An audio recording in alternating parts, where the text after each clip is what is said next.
자, 언젠가는 여의도를 비상한 날을 꿈꾸는 청년 정치인들과 함께하는 정치 현안을 짚어보는 시간입니다. 의사당 1번 출구 시간인데요. 오늘도 두 분 소개해드리겠습니다. 신인규 변호사, 황희두 노무현재단 이사 두 분 나오셨습니다. 안녕하십니까? 네, 안녕하십니까? 안녕하세요. 자, 두 분 정치적으로 이렇게 준비하고 계시는 게 있을까요? 방금 우리 30대죠, 두 분. 예, 30대. 30대입니다. 와, 30대. 앵커님께서 비상할 날을 꿈꾼다고 소개해 주셔가지고 저는 이제 지금 시국인 만큼 네. 비상한 각오를 가지고 방송에 임하고 있습니다. 아, 비상한 각오를 갖고 있다. 방송 위주로 하고 많이 네, 하십니까? 저는 뭐 주로 방송 많이 하고요. 제가 이제 정당바로 세우기를 통해서 정바세. 또, 네, 한국 정치에 대해서 여러 가지 의견을 내고 또 활동도 기획하고 있습니다. 우리 황희두 이사는 되게 방송도 제가 많이 보고 있는데 뭐 네네. 또 다른 활동이나 뭐 이런 게 있습니까? 그냥 온라인 문화에 원래 관심 아하, 많아서 원래, 예. 노무현재단 이사 역할하고 네. 그다음에 그런 온라인 문화 공부 계속하고 네. 그 정도로 생각하고 있습니다. 어떻게 두 분 빨리 비상을 해서 정치를 좀 해야 되는데 아직까지 시간이 좀 많이 남아 있다, 그죠? 우리 신인규 위원장님 같은 분들이 예. 현실 정치 하시면 또 열심히 전 밖에서 문화와 이제 법과 제도 다 같이 가야 되지 않겠습니까? 네. 그러니까 두 분은 사실은 정치적 지향점은 조금 다른데 이렇게 방송 같이 하다 보면 조금 맞닿는 그런 부분들이 있을까요? 있습니다. 그리고 아. 실제로 민주당 안에서도 저랑 뭐 생각이 다른 청년들도 있고, 네. 그러니까 이게 민주당이니까 다 생각이 똑같고 국힘이니까 다 다르고. 물론 지금 국힘을 보면 좀 그렇게 가는 것 같은데, 네. 그러니까 진짜 보수주의자랑 아닌 사람들이 지금 나뉘고 있다 보거든요. 그러니까 진짜 보수주의자들은 충분히 저도 대화 가능하고 오히려 또 이게 겹치는 부분도 꽤 많기 때문에 그런 건 우리가 좀 이렇게 방송을 통해서 이야기를 나누다 보면 아 이런 포인트가 있구나. 그러니까 서로 각 진영의 지지자들이 보면서 생각의 폭을 넓히게 하는 게 또 우리의 역할 아닌가 싶습니다. 그리고 어떻습니까? 저는 사실 이제 국회 안에서 국민의 선택을 받아가지고 누구나 다 국회의원이 될 수 있는 거거든요. 그렇죠. 그래서 저는 제도권에서 하는 일도 굉장히 가치 있다고 생각을 합니다만은 지금 우리 황희두 이사님이 하시는 그 정말 대중들에 대해서 여러 가지 정치에 대한 뭐 인식 개선이나 뭐 문화적인 그런 활동들은 아무나 못하는 거거든요. 그래서 저는 황희두 이사님이시기 때문에 할 수 있는 아주 값어치 있는 일을 하고 계시다라고 저는 생각을 오늘 합니다. 도가도님께서 아주 훈훈하다 아침부터. 그리고 황희두 이사님 또 신인규 변호사님 응원합니다 라고 도가도님 진이84님 글 주셨습니다. 감사드리고요. 자, 이렇게 얘기를 하니까 최근에 또 공개 행보를 또 하는 분이 있어요. 이 얘기부터 먼저 좀 해야 될 것 같습니다. 지난주에 캄보디아 정상 오찬에 이어서 또 사리 반환 행사, 불교 행사입니다. 여기 공개 행보를 좀 참석을 했는데 김건희 여사 이야기입니다. 김건희 여사 지금 어떻게 보셨습니까? 예, 저는 이제 김건희 여사가 꽤 오랜 시간 네. 한 5개월 정도 잠행을 하다가 이제 공개 활동을 시작을 했는데요. 대통령의 배우자라고 하면은 대한민국의 현재 기준으로 최고 권력자에 가장 가까운 지근거리에 있는 사람 아니겠습니까? 그런데 지금 받고 있는 혐의가 굉장히 중합니다. 네. 이 뇌물수수 혐의를 받고 있을 뿐만 아니라 여러 가지 권력의 사유화의 조짐들이 많이 보이고 있어서 국민들께서 상당히 우려와 염려를 하고 계시기 때문에 네. 저는 공개적인 활동을 한다면은 당연히 지금 문제되고 있는 뇌물수수 혐의에 대해 가지고 최소한의 본인의 입장, 아하. 그 수사에 대한 어떠한 태도 이런 것들에 대한 설명과 어떤 전향적인 조치가 없이 그냥 뭐 아무 일도 없었다는 듯이 나와가지고 공개 활동을 하는 것은 참으로 뻔뻔하다. 그래서 저는 국민들께 할 수 없는 일을 지금 하고 있는 거기 때문에 저는 국민들께서 김건희 여사의 활동을 보면 더 마음에 불편함과 우려가 더 많이 나오고 있지 않는가라고 저는 생각을 합니다. 나오는 거는 나올 수 있지만 나왔을 때 왜 이제껏 나오지 않았고 왜 안 나왔고 그 부분에 대해서 얘기를 하고 나와야 된다. 이게 신은규 변호사님 말씀 같아요. 네, 예. 실제로 투표를 하러 갈 때도 보통 윤석열 대통령하고 같이 네. 가야 되는데 그때마저도 숨어서 하지 않았습니까? 그때도 그냥 몰래 했다고 이제 네. 보도됐죠. 네. 그러니까 그 자체가 본인들도 문제를 모른다는 건 말도 안 되는 거고, 그러니까 결국에는 기사 나오는 거 보면서 저는 화가 많이 났는데, 네. 뭐 윤석열 대통령이 사과를 했으니까 이제 다 끝났다, 뭐 이런 식으로 얘기를 하고, 그러니까 어떻게 보면 너무 뻔하게 흘러가는 것 같아요. 많은 시민들도 예상을 했듯이 흘러가고 있는데, 저는 이게 시간이 가면 갈수록 국힘 정치인들이 꽤 골치 아파질 거라 봅니다. 아, 국민의힘에서 오히려 불편할 것이다. 네. 이것 때문에 왜요? 왜냐면 총선 참패를 하고 나서도 예. 이런 흐름으로 가는데 여기서 좀 제대로 된 목소리 내는 분들이 사실 지금 신인규 위원장님처럼 엄청 공격을 받지 않습니까? 그러니까 이제 말을 해야 되냐 말아야 되냐. 근데 네. 말을 안 하면 이 다음에 또 어떻게 되겠습니까? 네. 이게 다 기록이 되고 있기 때문에 아하. 꽤 골치 아플 거라 보고 앞으로 쪼개질 수밖에 없죠. 그렇지만 뭐 김건희 여사 본격적으로 행보를 하고 아마 계속적으로 행보를 할 걸로 보이는데 혹시 두 분 김건희 여사한테 바라는 점 한 말씀씩 부탁드려도 될까요? 근데 총선에서 국민의힘이 예. 대패를 했는데 사실 그 대패의 원인이 여러 개가 있겠습니다만은 가장 중요한 게 윤석열 대통령 부부 문제라고 저는 생각을 하거든요. 네. 근데 총선 대패 이후에 하나도 달라진 게 없습니다.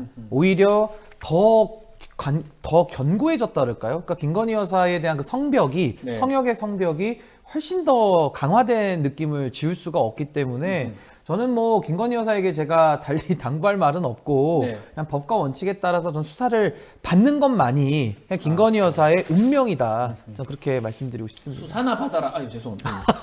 그 얘기네요 결국은. 그렇게 얘기한 거잖아요. 수사나 받아라가 아니라 예. 수사 좀 받아라. 수사 좀 받아라. 제발 좀 그게 더 중요하다. 예, 웃지 마시고요. 네. 맞는 말씀. 맞는 말씀입니까? 공감하고요. 네. 저 예전에 계속 말씀드리지만 프로게이머 시절에 네. 그 최연성이라는 선배가 유명한 오, 저희 아주 프로게이머들 뭐 사이에 괴물테란. 예, 괴물테란. 맞습니다. 네. 말을 남겼던 게 생각납니다. 네. 옛 영광에 취한 자는 죽은 자다. 예, 지금 옛 영광, 그러니까 자기가 예. 한창 그 전성기라고 생각하는 시점에 머물러서 그걸 계속 5년 혹은 그 자기네들 그 물러난 후로도 이걸 이어가고 싶어하는 것 같은데 현실은 그렇게 안 됩니다. 근데 지금 여전히 그 과거에 머물러 있는 것 같은데 그 과거에 문제가 없었으면 모르겠습니다만 네. 문제가 있다는 얘기가 계속 나오지 않습니까? 그래서 앞에 말씀하셨듯이 저도 수사 좀 받아라. 그리고 저도 한마디만 네. 더 추가하면은 계속 하셔도 됩니다. 예. 저는 김건희 여사 또 특히 윤석열 대통령이 전 상당히 국민들을 좀 우습게 보는 것 같아요. 그러니까 뭔가 대통령이 너무 쉽게 돼서 그런지는 모르겠습니다만은 국민 알기를 너무 우습게 아는 것 같은데 네. 본인들이 지금 그 자리에서 전용기 타고 다니고 뭐 예를 들면 뭐 대한민국의 모든 최고 권력을 지금 누리고 있지 않습니까? 뭐 본인들을 위해서만 전 누린다고 생각을 하는데 네. 그게 대한민국 국민들의 표로서 지금 그 자리에 가 있는 거지 본인들이 특별해서 그 자리에 있는 게 아니거든요. 그러니까 그렇죠. 저는 그런 선민사상 굉장히 불편하고 그냥 평등한 법 적용을 저는 요구하는 겁니다. 그 이상도 이하도 없습니다. 국민들이 준 표 때문에 거기 있는 거지 다른 것 때문에 있는 게 아니다. 아주 뭐 핵심적인 말씀을 주신 게 아닌가 생각이 듭니다. 김건희 여사 이야기 나온 김에 이야기를 좀 해보겠습니다. 문재인 전 대통령 해고록 최근에 썼습니다. 근데 이제 때 아닌 정치권에 다른 공방이 좀 일어났는데 2018년에 김정숙 여사의 타지마할 방문 이게 인도 측의 요청에 따른 단독 외교다라고 밝힌 것을 두고 논쟁이 좀 있는 것 같은데 일단 황희도 이사님 네. 이 부분 어떻게 보십니까? 그러니까 결국에는 저는 물타기라고 보는 입장인 아. 게 뭐 계속 김건희 그 특검 얘기가 나오니까 네. 그 김민전 당선인이었죠. 뭐 그쵸. 삼김 여사 특검 얘기를 갖고 그렇죠. 나오고 그 얘기를 했습니다. 네, 계속 이런 네. 얘기를 하는데 실제로 당시에 그 찾아보니까 모디 총리도 굉장히 감사의 뜻을 전하기도 했었거든요. 네. 뭐 공식 홈페이지에도 글도 올라오고 그래서 이걸 가지고 지금 저렇게 얘기하는 건 지금 막 언론이라든지 국힘 정치인들도 여기에 또 이제 총력전을 가려고 시동을 거는 것 같아요. 네. 그래서 그냥 좀 그렇게 물타기라고 저는 생각을 하고 있습니다. 특검을 다 한다. 김정숙 여사부터 특검해라. 이렇게 얘기를 하더라고요. 이 특검 사안으로 봐야 됩니까? 그럼 뭐 단군 할아버지 특검도 하면 어떻습니까? 아, 오늘 신은기 변호사님 세게 말씀하시네요. 그러니까 저는 사실 이번에 김민전 당선인을 네. 통해서 이게 촉발된 하나의 프레임인데 네. 전 또 다른 의미에서의 2조 심판론을 또 시작했다라고 저는 생각을 합니다. 그러면 네. 총선 때 2조 심판론을 노래를 한 4절까지 불렀거든요. 네. 그러다가 국민들의 불몽둥이의 맛을 봤는데 이걸로도 정신을 못 차린다 그러면은 저는 뭐 더 큰 국민의 심판은 당연한 결과값이다라고 저는 생각하는 네. 것이고요. 이 굉장히 심각한 문제인 게 아니 대통령 영부인이 단독 외교를 왜 못합니까? 이거 외교 문제이기 때문에 사실은 이 외교 사안을 수사로 한다 그러면은 뭐 인도의 모디 총리를 소환해가지고 물어봐야 되는데 불가능한 얘기 아닙니까? 그리고 네. 대한민국의 국격이 떨어지는 문제이기 때문에 전 이건 매우 좀 좀 비열한 저는 물타기다라고 생각을 하고요. 그럼 물어봐야 됩니다. 인도에 가서 김정숙 여사가 주가 조작을 했는지, 인도에 가서. 그리고 인도에 가가지고 김정숙 여사가 그러면 뭐 디올백을 받았다라는 증거가 뭐 나왔다라든지 네. 아니면은 인도에 가가지고 뭐 뉴델리에 있는 고속도로를 김정숙 여사가 좀 이렇게 옆으로 옮겼다든지 뭐 합력 위조나 잔고 조작을 인도에서 좀 했다는 얘기가 어떠한 단서라도 좀 있거나 제보가 있으면은 전 특검보다 더한 것도 해야 된다고 보거든요. 근데 그런 게 없잖아요. 근데 본인들의 논란을 감추기 위해 가지고 이런 식의 전 정권에 대해 가지고 엮어내는 것은 좀 매우 좀 저급하다. 그리고 국민들이 동의하실 분이 거의 없을 것이다라고 생각을 합니다. 이 도가도님께서 신 변호사님 시원하다, 쏘쿨 뭐 최고다 이렇게 얘기를 하고 뉴델리 옆에 뭐 고속도로 났다고요? 아니 저는 양평 고속도로 논란은 들어봤어도 뉴델리 고속도로는 제가 본 적이 없습니다. 그러니까 저런 식으로 네. 항상 그 구색을 맞춰서 아하. 물타기를 해온 게 그들의 습성이었는데 그 이 정치의 문화도 바뀌고 많은 국민들의 인식도 바뀌고 그렇죠. 그러면서 이게 그럼 정치권이 변해가야 된다는 얘기인데 그거에 못 따라가는 거죠. 그들이. 그러니까 뭐 공부를 열심히 계속 하고 그다음에 그 변화에 맞춰서 본인도 계속 이걸 사람들이 설득도 하고 해야 되는데 네. 귀찮잖아요. 예. 그러니까 그냥 자기네들 누리고 싶은 건 누리고 싶고. 약간 구태의연한 방식이라 이 말씀이죠. 맞습니다. 물타기 하지 말고 뭔가 새로운 어떤 주제를 갖고 와야 되는데 이거는 하지 말아야 될 거 하는다 이렇게 보시는 그러니까 거군요. 그게 좀 적당히 해야 된다 봅니다. 아. 그러니까 어차피 원래 진영 정치라는 게 특성상 네.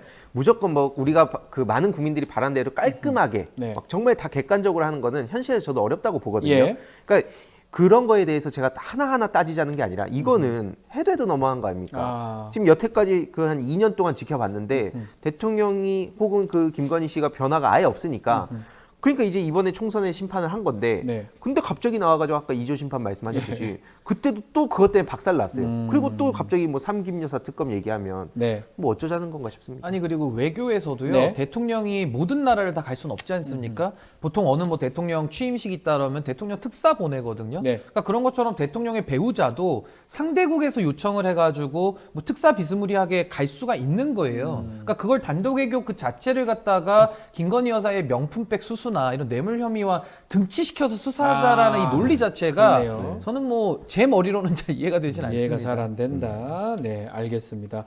자, 또 지금 특검법 얘기를 하지 않을 수가 없는데요. 윤석열 대통령 최혜병 특검법 오늘 국무회의에서 거부권, 제2호권을 행사할 수도 있다라고 얘기를 하는데 자, 어떻게 할지 또 어떤 파장이 예상이 됩니까?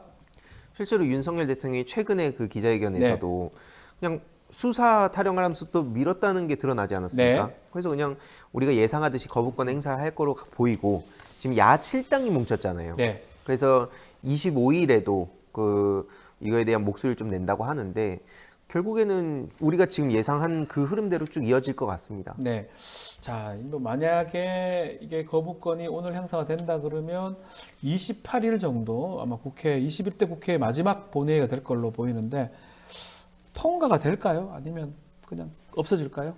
근데 저는 뭐 최희병 네. 특검법에 대해서는 당연히 이건 네. 통과가 돼야 된다라는 전 당위론을 말씀드리고요. 전 뭐 가능성적으로도 아예 없다고 생각하진 않습니다. 아하. 좀 지켜볼 필요가 있고요. 예. 저는 무엇보다도 윤석열 대통령이 최수근 해병의 특검법에 대해서 거부권을 행사한다라는 것은 전 이거 탄핵 사유를 더 쌓아간다라고 생각합니다. 아. 왜냐하면 우리가 탄핵이라는 것은 중대한 헌법과 법률 위반이 있을 때 이제 국회에서 소추하면 헌법재판소가 결정하는 거거든요. 대통령의 제2요구권이라는 것은 헌법에 규정된 권한인 건 맞는데 헌법에 보시면은 법률 안에 이의가 있을 때 대통령이 하는 거거든요. 네. 그렇다면 행정부를 맡고 있는 대통령으로서 국회를 견제하는 것인데 그러려면 그 법안의 내용이나 절차상의 문제가 있을 때 거부권을 쓰는 것이 헌법이 부여한 권한의 범위거든요. 그래서 이것을 이제 법학에서는 내재적 한계다라고 말을 하는데 본인이 본인 수사를 거부한다. 이거는 그 거부권의 내재적 한계를 뛰어넘는 걸로 저는 보여지거든요. 자기가 자기를 징계할 수는 없지 않습니까? 그래서 저는 본인이 수사 대상으로 된 법안에 대해서까지도 거부를 한다. 전 이 사안은 나중에 윤석열 대통령이 여러 가지 지금 탄핵 사유들을 쌓고 있는데 네. 전 이것도 하나의 사유가 될 수 있다. 사유가 조심해야 될 수 된다고 생각합니다. 한편으로는 이제 대통령실이나 또 국민의힘이 봤을 때는 이 최혜병 특검을 받으면 결국 대통령이 이제 목적인 특검으로 보이니까 탄핵으로 가는 어떤 징검다리나 그런 어떤 통로 아니냐 이렇게 생각을 인식을 하고 있는 것 같아요. 그러다 보니까 네. 이건 막아야 된다 이렇게 생각하는 것 같거든요. 어떻게 그러니까 보십니까? 국힘 초선들 만나서 오히려 거부권을 남발하라는 식으로 얘기하지 않았습니까? 네. 그럼 이제 초선들 입장에서 어떤 생각이 들겠습니까? 이게 압박을 한 거잖아요. 그러니까 결국에는 윤석열 대통령이 본인이 했던 얘기가 네. 특검을 거부한 자가 범인이다. 그리고 지금 뭐 공정상식 정의를 앞세워 가지고 대선을 치렀는데 본인의 얘기로 지금 부메랑을 다 맞고 있는 거거든요. 네. 그러니까 이게 결국에는 본인은 그럼에도 불구하고 정신을 차리지 않겠다는 의지를 이번에 기자회견에서 보인 거기 때문에 네. 더 이상 뭐 기대는 안 하시는 것 같고 지금 뭐 보수주의자분들도 그래서 이거에 대해서는 특히나 더 비판을 하잖아요. 김건희 특검에 대해서는 좀 생각이 달라도 네. 최혜병 특검 무조건 해라 해야 된다. 라는 요구가 지금 압도적으로 있는데도 불구하고 안 듣는다는 건 탄핵 마일리지 쌓는 거죠. 그러니까 뭐 T 익스프레스 얘기까지 뭐 나오더라고요. 그러니까 탄핵으로 가는 어떤 그 익스프레스 얘기했으니까 이거의 글을 보면 국민의 입장에서는 그래서 최혜병 특검이 더 아프고 무조건 막아야 된다 이렇게 생각할 수도 있을 것 같아서 만약에 다시 돌아왔을 때 3분의 2면 최소한 17표 정도 이탈이 돼야 되는데 그럴 가능성이 있을까요? 어떻게 보십니까? 근데 저는 대한민국 그 어디에서도 그 누구도 윤석열 대통령을 지금 범죄자라고 얘기하는 사람은 전 없는 것 같습니다. 왜냐하면 범죄 혐의가 있기 때문에 대통령이 불소추 특권은 있지만은 네. 수사에서 면제되진 않거든요. 그래서 수사를 받아라. 왜냐하면 대통령이 만약에 이 특검을 거부하면요, 네. 본인의 말에 스스로 구속되지 않습니까? 뭐 죄를 졌거나 본인이 범인이니까 이 특검을 못 받겠다라는 상당히 본인을 성역화하는 논리로밖에 안 들리거든요. 네. 그렇다면은 국민의힘의 의원들은 대통령이 범인이라는 전제를 깔고 지금 필사적으로 이거를 막고 있는 것인데 그렇게 보인다는 저는 거죠? 굉장히 불쾌합니다. 대통령을 왜 범죄자 취급하는지 스스로 모순에 빠지는 것 같고요. 그냥 받아서 조사해보고 특검 받는 게 맞다 이렇게 떳떳하니까요. 떳떳하게. 그러니까 그게 대통령 논리 아닙니까? 아하. 그래서 저는 국민의힘 의원들이요, 국회의원 아닙니까? 네. 국민의 대표지 대통령의 하수인이 아닙니다. 대통령 범죄 혐의가 아주 농후해서 대통령을 지켜주고 본인들의 권한을 그 대통령 지키기 위해 쓰라고 준 게 아니거든요. 만약에 그럴 의도라고 하면은 그 의원들은 다 사표 쓰는 게 맞죠, 제가. 그 기자회견 생각을 해보면 그 떠오릅니다. 경로했냐고 기자가 질문하니까 그 경로라는 거는 임성근 사단장 그 넣고 안 넣고 이 부분을 질문하는 걸로 보이는데 다른 얘기를 또 하셨어요. 거기 그 가서 그 사람 그 하는 제대로 하다라고 했는데 왜 안 해서 뭐 과실을 치사 이 얘기를 했는데 그 정도로 이게 인식이 좀 안 되고 있나요, 대통령은? 어떻게 보십니까? 저 안 되고 있다고 보는 거고 아. 그러니까 아까 말씀드렸듯이 뭐 그 거부권을 오히려 남발하는 식으로 얘기를 하고 있는데 본인들의 말에 모순을 좀 그러니까 완벽하게 제거하는 게 아닙니다. 네. 근데 좀 심각하다고 보는 건 공수처에 대해서 그동안 그렇게 비난을 했었잖아요. 네. 근데 지금 갑자기 공수처 수사 일단 기다려보자라고 하면 본인들 그럼 여태까지 공수처를 정치적으로 그냥 비난한 건가? 라는 생각을 할 수밖에 없는 거거든요. 뭘 기다리자는 건지도 모르겠고 네. 결국에는 이게 임성근 사단장 같은 사람을 보면서 저는 정치인들만의 문제가 아니라 그동안에 이 소위 기득권을 누리던 사람들의 마인드를 제대로 들여다볼 수 있다 봅니다. 네. 왜냐하면 그 말단 그 현장에 있는 책임자들한테 다 떠넘기고 자기네들은 문제 없다. 이런 식으로 지금 막 태세 전환하고 꼬리 자르기 하고 이런 모습이 그대로 적나라하게 드러나는 거거든요. 네. 그래서 이거는 최혜병 특검이라는 거는 정치적 사안으로 보기보다도 우리 사회 곳곳에 뿌리 깊게 박힌 소위 기득권자들의 마인드까지 같이 보면서 우리가 뭘 바꿔가야 될 것인가에 대해서 좀 폭넓게 논의할 필요도 있다 생각됩니다. 더불어 살기님이 신인규 의원님을 좀 진정 민주당에서 모시고 싶은 분이다 이렇게 글을 주셨어요. 좋게 봐주신 거는 감사하고요. 민주당 갈 생각이 예, 있으세요? 아니 저는 무소속으로 지금 활동을 무소속이다. 하고 있기 때문에 굉장히 오늘 뭐 시원시원하게 얘기를 하시다 보니까 단순히 이게 그리고 예. 시원하다, 막 네. 세게 얘기한다가 아니기 때문에 그래서 전 더 날카롭다 봅니다. 그렇죠. 우리 보는 우리 시청자분들이 봤을 때는 공감이 되니까 이런 댓글을 주시는 게 아닌가 생각이 듭니다. 자, 여야 내부 사항도 좀 살펴보겠습니다. 먼저 국민의힘부터 보면요. 자, 총선 특위위원장 맡고 있는 조정훈 의원 당권 도전을 시사해서 좀 논란이 되고 있는데 결국 당대표 출마 안 하겠다 선언을 했습니다. 조정훈 의원의 상황 어떻게 보십니까? 그러니까 이제 국민의힘의 자중질환과 기회주의를 보여주는 상징 아닌가라는 이거 다 생각이 세게 듭니다. 말씀하시네요. 예. 아니 왜냐하면 예. 조정훈 의원이 누굽니까? 네. 결국 더불어시민당에서 시작해가지고 사실 이제 이분이 김종인 박사 픽인데 네. 뭐 민주당 거쳤다가 또 시대전환 갔다가 지금 국민의힘 입장해가지고 결국 여기 와서 하는 건 본인의 태세 전환이거든요. 네. 그래가지고 한동훈 위원장하고 총선 때는 굉장히 합을 맞춰가지고 뭐 인재 영입도 하고 엄청나게 총선에서 역할을 많이 하셨던 분이에요. 네. 근데 인재 와가지고 총선 대패하고 나니까 또 태세를 바꿔가지고 이번 책임은 다 한동훈에게 덮어 씌워야겠다. 덮어 씌워야겠다라는 욕망을 가지고 또 윤석열 대통령 쪽에 붙어서 이렇게 뭐 좀 본인의 정치적 공간을 열어보려고. 그러니까 소위 말하는 한동훈 위원장이 이번에 총선에서 대패하면서 사실상 정치적으로 거의 사망 선고에 이르르지 않았습니까? 네. 그러니까 그 자리를 본인이 지금 갖겠다라는 그 욕망을 국민들은 읽고 있는데 본인만 그걸 읽힌다는 걸 모르는 것 같아요. 네. 그래서 지금 당내에서도 뭐 김재섭 당선인이나 뭐 여러 가지 그 천목회 회원들은 조정훈 위원장한테 엄청난 공격을 가했고 그래서 어제에 이르러서는 이제 총선 백서 TF 위원장만 하고 본인 당대표 안 나가겠다 이렇게 좀 입장을 바꾼 걸로 또 한 번 전환한 걸로 좀 그렇게 이해를 하고 있습니다. 조정훈 의원이 하여튼 이렇게 얘기했는데 아마 그런 맥락도 있는 것 같아요. 한동훈 전 위원장이 이제 조금 입장 현안, 뭐 책도 쓴다 하고 뭐 여러 가지 얘기를 좀 하면서 결국 당대표 도전하는 거 아니냐 이렇게 얘기를 하면서 본인은 좀 접은 거 아닌가 생각도 드는데 한동훈 위원장 얘기를 좀 해보면 이렇게 당대표 도전하는 게 본인한테 득입니까 실입니까? 한동훈 본인 입장에서는 네. 지금 가만히 있으면 자기가 책임을 다지게 되는 상황이잖아요. 아. 왜냐면은 제가 봤을 때 아까 말씀하셨듯이 윤석열 대통령과 김건희 씨에 대한 분노가 가장 컸고 네. 아까 그걸 또 뭔가 실드 치겠답시고 뭐 2조 심판 얘기하다가 이제 책임이 없는 건 아니죠. 네. 근데 그럼에도 불구하고 지금 막 오세훈 시장, 뭐 홍준표 시장 각자 이런 사람들까지도 이거 한동훈 때문이다 이런 네. 얘기를 하니까 본인 입장에서는 이대로 그냥 자기가 잠자코 있으면은 모든 걸 다 떠안게 되는 것 같고 미래에도 답도 없는 것 같고 네. 그러니까 이제 나서게끔 국힘 안에서도 만든 게 있다고 보는 거고요.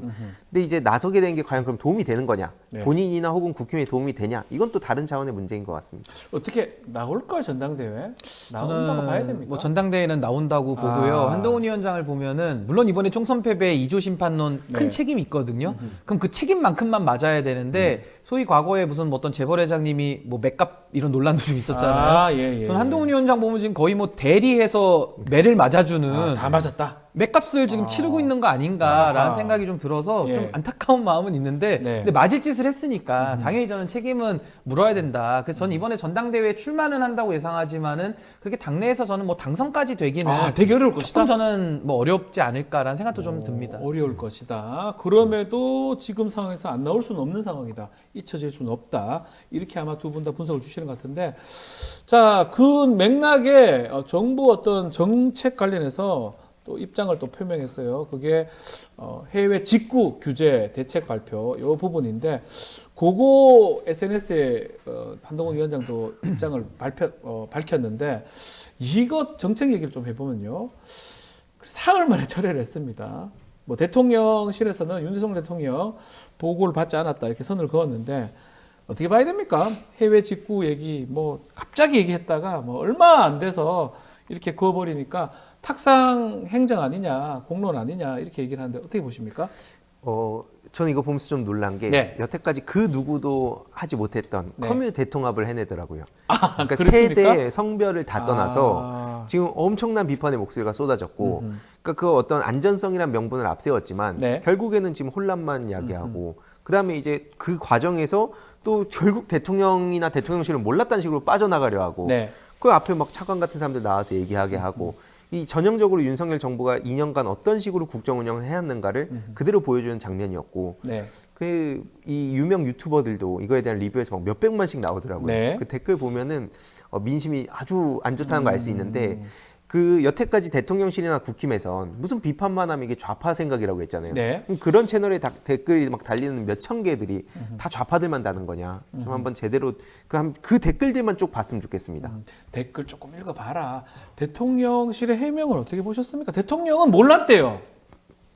보고가 안 됐대요. 이제 몰랐다 그러면 대통령은 지금 왕따 당하고 있다. 이거 몰랐다. 반증이라 더 슬픈 얘기일 것 같고요. 저는 뭐 조국 대표가 뭐 폭탄주 뭐 이런 비유를 하신 예. 것 같은데 저는 좀 달리 말하자면은 이건 뭐 만취 정부 아니냐라는 생각이 듭니다. 왜냐하면 우리가 보통 술 많이 먹으면은 뭐 기억이 끊어진다, 뭐 네. 필름 나간다 이러잖아요. 아니 자기들이 한 말을 며칠마다 바꿔요. 그럼 앞에 기억에 대해서는 뭔가 필름이 끊어진 거 아닌가라는 의심이 들 정도로 지금 현 정부 들어와서 만 5세 입학 논란도 간보기만 하다가 철회를 네. 했죠. 그다음에 이제 또 그 사교육에 대해서도 킬러 문항 얘기도 나왔었죠. 뭐 의대 정원 문제도 2,000명을 던졌다가 또 지금 소송까지 하고 있죠.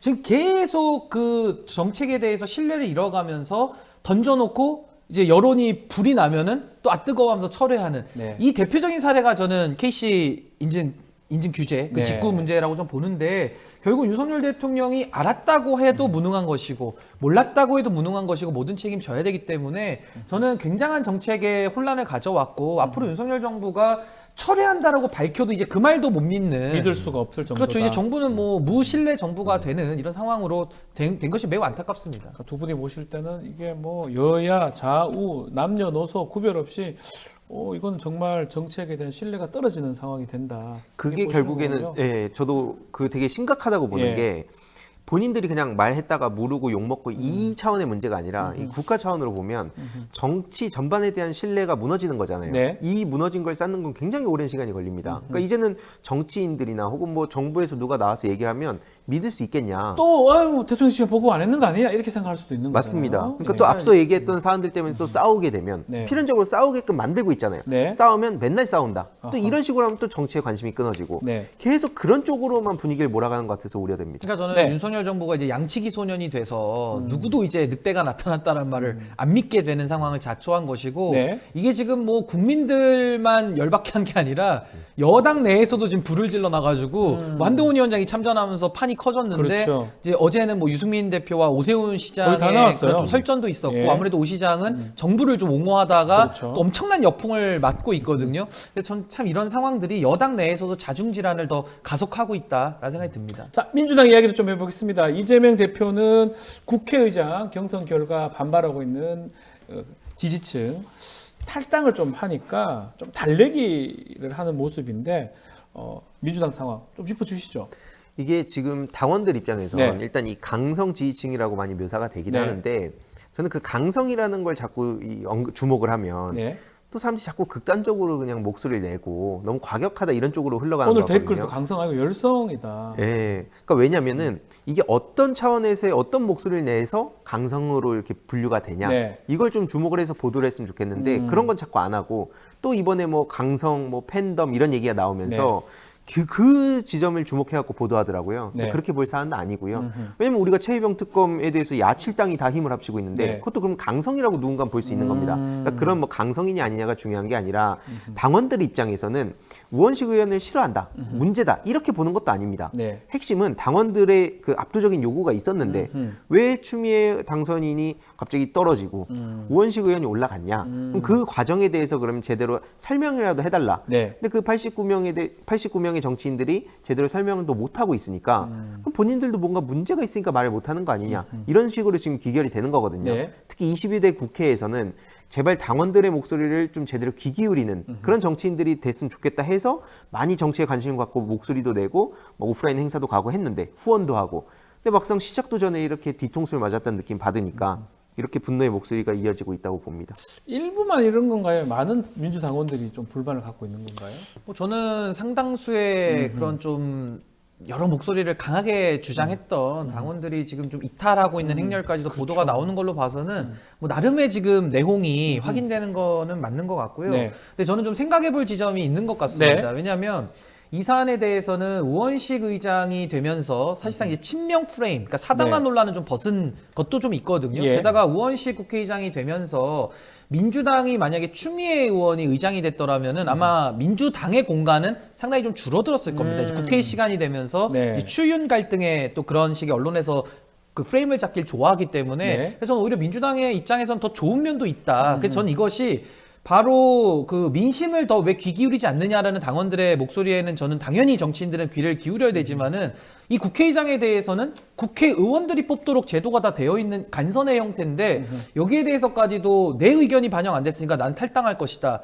좀 그거야말로 저는 반민주적이라고 저는 보여지거든요. 예. 그러니까 그런 식으로 제도에 대해서 그러면 제도 개선을 요구하는 것이 훨씬 맞는 것이지 네. 내 뜻대로 안 됐다고 해가지고 탈당하겠다 이렇게 나오는 것은 좀 과도하다라는 생각이 들고 또 하나는 이 전당원의 뜻을 물어라. 전 이것도 좀 고민해볼 지점은 있다고 봅니다. 왜냐하면 민주당에서 전당원의 뜻을 물어가지고 했던 결정들이 있어요. 그게 뭐냐면 과거에 그 박원순 시장 그 이후에 그 보궐선거할 때도 서울시장, 당원을 바꿀 때 부산시장, 예. 정치인들이 대의를 해서 본인들이 책임지고 해야 되는데 책임지기 싫으니까 또 당원들한테 넘겨놓고 아 이거 엄청난 지지로 인해서 당원을 바꿔야겠다.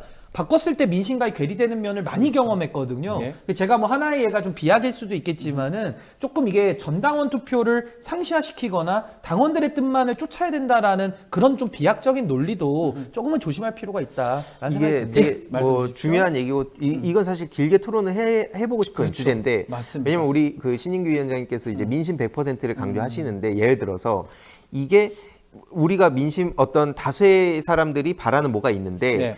그걸 이제 국회 안에서 처리를 하게 됐고 이거에 대해서 지금 이제 분노하는 상황에 그 직면한 거잖아요. 그러니까 이게 뜻이 잘 맞을 때는 좋은데 안 맞을 때 어떻게 할 것인가. 지금 같은 네, 상황처럼. 딱 지금 같은 상황에서. 네. 그래서 이게 특히나 지금 탈당을 먼저 하신 분들은 특히 오랫동안 민주당을 지지하신 분들이 꽤 많으신 걸로 알고 있습니다. 네. 그러니까 그동안 내가 지켜봤는데 매번 뭐 후원해달라, 행사 와달라, 뭐 정책 홍보해달라 해서 다 했는데 이번엔 다르겠지, 또 달라지겠지 했는데 계속해서 이런 실망감을 주니까 가장 절망감을 이번에 느꼈다는 거잖아요. 네, 그래서 그거에 대한 요구를 지금 이 탈당이라는 것까지로 가서 표시를 하는 거고 네. 뭐 나중에 다시 돌아올 분도 계시고 또 안 돌아올 분도 계시겠지만 당에서 어쨌든 이 사태를 강성 지지층 소위 한 줌이 그렇게 너무 오버한다라고 보다가는 정말 큰일 난다는 생각이 듭니다.